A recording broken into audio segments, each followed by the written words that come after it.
Hey Milligan, welcome to Movie Buffs, Milligan's own film review program. I'm Andrew. And I'm Melanie, and this week we're reviewing Tim Burton's new film, Alice in Wonderland. Alice has returned to Wonderland. Since you've been gone, the Red Queen has taken over all of Wonderland. Find her!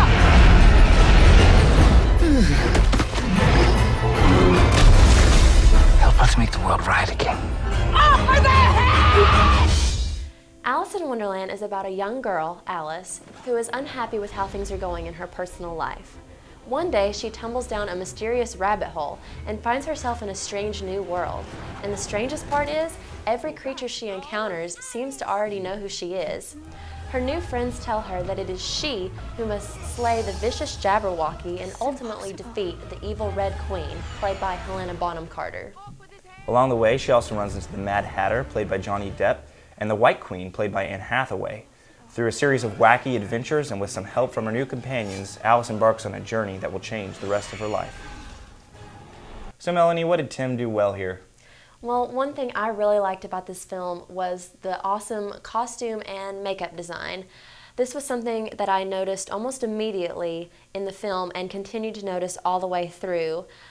And I was very surprised because I thought that, Alice would just be in the same blue dress like she was in the Disney version, all the way through the movie. But she actually had several costume changes, and each thing she wore was more beautiful than the last. So I was pleasantly surprised, and like most Tim Burton films, the makeup design was bizarre, unique, and very cool, so I liked that a lot. What did you like? Well, I really enjoyed the blending of old and new that he did with this. Everything really felt familiar, from the characters and the dialogue and the events that take place, but they're arranged in a story that's completely new, sort of a continuation of the old Alice in Wonderland story. It kind of brings it to a whole new epic level, kind of more like a Narnia kind of story, where Alice doesn't just want to get away from Wonderland. She's actually there for a purpose, to do something and to learn something about herself. And this kind of blending and stuff I thought made it very intriguing and very engrossing, and so I really liked that about the film.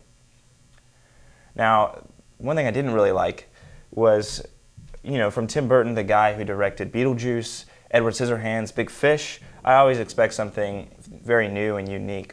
However, the things he explores with this movie are very similar to the kind of things he did with Willy Wonka. Furthermore, he kind of plays up this whole theme of being unique, being yourself, which is kind of preaching to the choir with Tim Burton's fans, I think. So that was a little bit awkward. My request to Tim is to get away from claymation, wacky animation, and Helena Bonham Carter, and give us something new, unique, and exciting like he did in the old days. What bugged you about this movie? Well, the thing I didn't really care for was the shallow storytelling.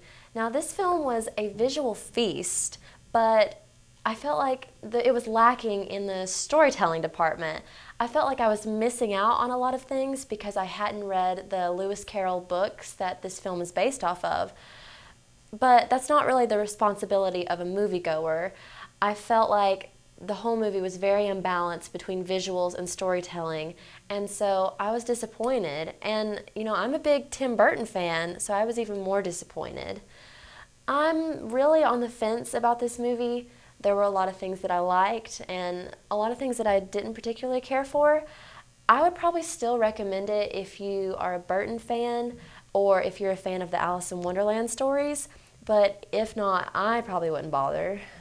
Yeah, I like this movie. I thought it had an interesting story that was true to the old story of Alice in Wonderland, and I appreciated that. However, the 3D effects weren't really that implemented that well. I'm pretty sure they were put in after the fact. And overall, there just wasn't very much that was very special about it. And I really think Tim Burton fans deserve more from him. We decided to give this film 3 stars out of 5. And now the results of our poll for Best Picture. A lot of you have probably already heard Hurt Locker took home the Little Gold Man this year, which is a fact that Melanie and I are very proud about. But you Milligan movie fans voted a little differently on our online poll. You guys said that Avatar should win Best Picture, with Precious and Up in the Air coming in second, and The Hurt Locker actually coming in fourth alongside A Serious Man. That does it for our show today. We want to thank The Reel to Reel and Carmike Cinemas for their help with our program. And we'll see you next week.